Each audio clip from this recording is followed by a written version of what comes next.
I'm an old man, and since I'm an old man, when new video games come to Nintendo Switch Online via their online services, the virtual console style stuff, we of course have to talk about it here because I have to educate and inform you guys on what these games are about. We have a new NES game, a Super Nintendo game, and 2 Game Boy games. And honestly, I'm not too familiar with the NES game, which looks to be a Famicom game. Now, how can I tell? Besides the sideways box art, it says Namcot, which, of course, Namco was known as Namcot in Japan at that time. So that's what sort of leads me to believe this. But this is Mystery Tower.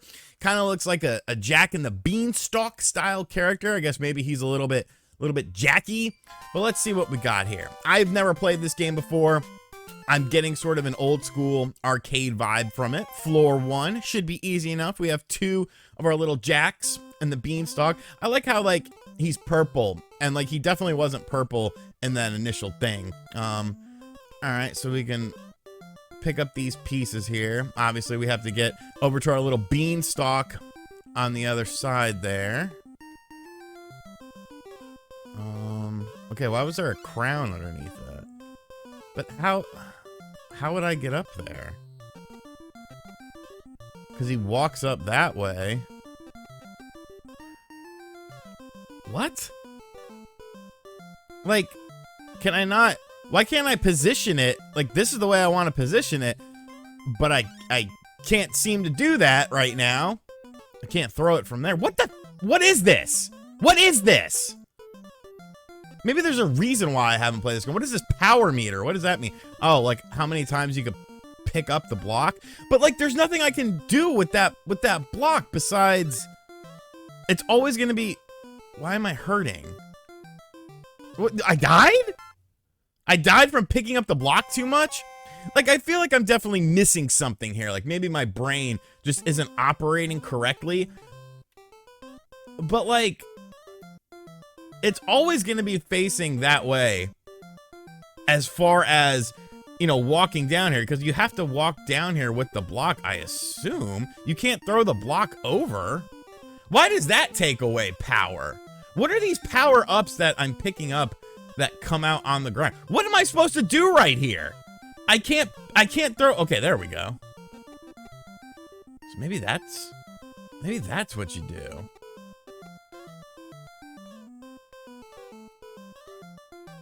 What?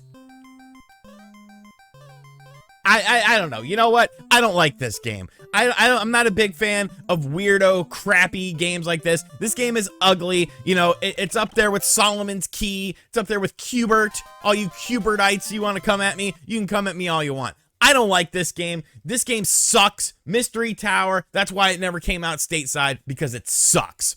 Let's check out another game. Over on the Super Nintendo side, we have Natsume Serious Fun's Harvest Moon. Now, this is a game that you would have to honestly sink quite a bit of time into, and obviously, we're not doing that. We're not doing a Let's Play of this game. It's Harvest Moon. If you've ever played a Harvest Moon game before, this is kind of the one that started it all off. You gotta get your crops. You gotta keep your farm going. It's a good style of game, and at the time it was very unique. There wasn't any real RPGs sort of like this beyond games like Harvest Moon, but this isn't really a game that I could do you justice and show it off and be like, hey, this is how you play it. This is because obviously this was a game that there was more substance to it. There was more to do in the game. There's a story and stuff like that. I try to avoid RPGs on this because you can't show you a lot, but maybe we can get to something here. Now we're walking around. The sprites are nice. The graphics are good. It's still a good gameplay loop. If you're a fan of games like Animal Crossing, Harvest Moon, if you've never played a Harvest Moon before, this is going to be right up your alley. Yeah, the game that started this sort of farming genre at least states, okay, we're walking around a little bit here. Movement's nice. Graphics are nice. People are nice. Got Seafood Peddler here. I'll sell you something. We're in a town. All right, let's go on to the next game, though. And over on the Game Boy side of things, we have 2 new games to play. Another Kirby game with Kirby Tilt and Tumble, which I've never played, and Blaster Master Enemy Below, which I also never played, but I've heard it's a very good game. So these are 2 Game Boy Color games. So you're going to get a little bit better graphics than you would on an original Game Boy here. Okay, how are we going to do this? Can we use normal controls with this game? You're gonna get better colors though. You're gonna get better sort of sprites and sprite work, better animation on here, because the Game Boy Color was its own system. Like, I don't understand why Nintendo's like, oh, Game Boy Color. No, it wasn't its own thing. Like, no, it totally was its own thing. Oh wow, this is doing it with the Joy-Con. Yo, this is sick, bro. So like, I am moving right now with the Joy-Con that I'm using. So this is what's moving Kirby around. This is very cool. This is very, very cool. I like this a lot. I am a fan of this. Obviously, my Joy-Con, I didn't calibrate it at the thing because I was like, oh, well, you know, it's probably not going to work. It's probably just going to have to be standard controls. But this is awesome, dude. Like, it does work pretty well considering I didn't really do much in terms of calibration. And you know, I'm able to play this game, and it's kind of a fun, interesting aspect. There was that WarioWare Twisted game as well, so that kind of jump to defeat foes. Bro, that's freaking cool, man. So you could jump by hitting the, by pulling the Joy-Con up, you know, flicking it up. This is like the best use of Joy-Cons in a very long time, because really, Nintendo hasn't done anything with Joy-Cons in like quite a while. So to see this and, you know, have it work so well, and, you know, it's a first party game, this is nice. This is something I will play through because I am very curious to see what this game has to offer. Obviously, there's like a pinball mechanic to it as well, as you could see sort of there, and I am a fan of pinball games. I've never played this. I never played this on the Game Boy Color, and now I am playing it, and I am thoroughly enjoying myself. So let's check out our final game on the list and give you guys my final thoughts.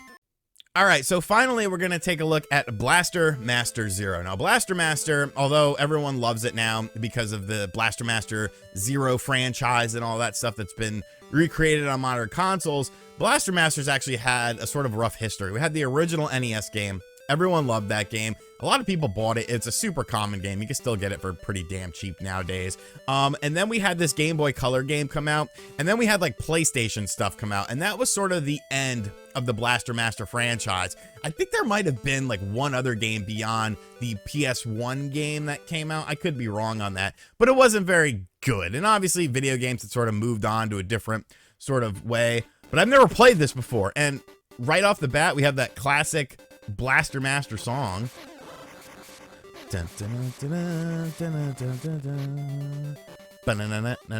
Graphics are excellent. Like, I think the Game Boy Color is like the most underrated system ever. Like, it's crazy how Nintendo just pretends like it's the same as the game. It's not the same as the Game Boy, you idiots. It had its own library of games. It's doing graphical things that the freaking original Game Boy could not do. And it's like even more powerful. I don't know. It's the weirdest thing in the world to me. But yeah, this is nice. This is smooth. If you're a fan of the original Blaster Master and you haven't played this before, this is worth checking out for sure. Even if you played the newer stuff, like the Blaster Master stuff is always, you know, essentially the same. You get in your vehicle, you get out of your vehicle for certain areas, you handle business, you kill enemies.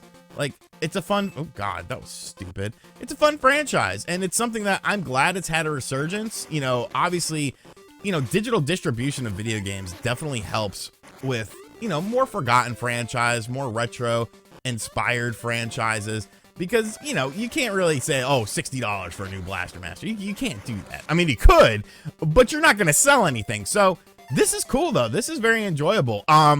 You know, the Famicom game, complete miss for me. That game could burn in hell for all I care. Harvest Moon, you know, it's fine. But these two Game Boy Color games, they're excellent. And the fact that the Kirby game has motion controls in it, that's insane to me. Like, that shows care was put into these. And so yeah, very enjoyable on the Game Boy Color side of things. Definitely two games worth checking out. You might want to check out the Harvest. So yeah, very enjoyable in terms of Game Boy Color content. I will definitely be playing these games a bit more because, like I said, I've never played this version of Blaster Master, and I never played that Kirby Tilt game because I don't know. I was just, I guess, just doing other stuff at that time. But let me know in the comment section down below. Let me know in the comment section how you do that stupid ass friggin' Famicom game. Like, what do you do there? Because evidently I'm just a moron and I don't know anything, but I feel like I was in the right there. And as always, guys, thank you for checking out this video. Be sure to hit that subscribe button. We got lots of Summer Games Fest crap coming on. Sorry, I'm just paying attention to this game. And as always, I'll catch you guys on the next video. Later.